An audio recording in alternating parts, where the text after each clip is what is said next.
হ্যাঁ একটা খবর আইছে দাদা মারা গেছে। দেখছেন না ওখানে ভিডিওতে? কেন না, আল্লাহ দ্বারা বেশি দোয়া করো। আর আপনি আছেন না, আল্লাহ আছেন না, আল্লাহ আল্লাহ দোয়া কবুল করবো। কি করবো? আল্লাহ দোয়া কবুল করবো। আপনি আপনার দাদার লাগে আপনার হজ অবস্থা আছে না, রোজা শরীফে গিয়ে আপনার দাদার নামে দোয়া সালাম দিবেন। হ্যাঁ, আসলে আপনি দেখতে ছোট মানুষ, তার দাদা বড় আশা ছিল না হজ করে দেশে যাবে। একবার কথা বলছিল ভিডিও কলে, হঠাৎ করে দাদা দুনিয়া থেকে বিদায় নিচ্ছে। সবাই রিফাতের জন্য দোয়া করবে, রিফাতের দাদার জন্য দোয়া করবেন। সে বর্তমানে উমরা অবস্থায় আছে।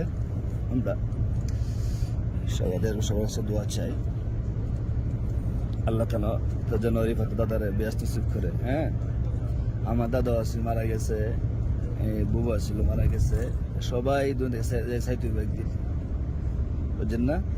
সবার কি দুনিয়া ছেড়ে, দুনিয়ার থাকার জায়গা না, দুনিয়ার থাকার জায়গা না, সবাই মরতে হইব। সবাইকে দেব মরতে হইব। তো দেশবাসী সবার কাছে দোয়া চাই। রেফাত দাদা এই মুহূর্তে খবর আসছে, রেফাত দাদা মারা গেছে।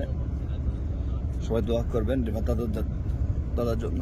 কোন আপনি কোন সবার কাছে কোন আল্লাহ তাআলা যেন ব্যস্ত চুপ করে। হ্যাঁ, আল্লাহ আপনার দোয়া কবুল করবো।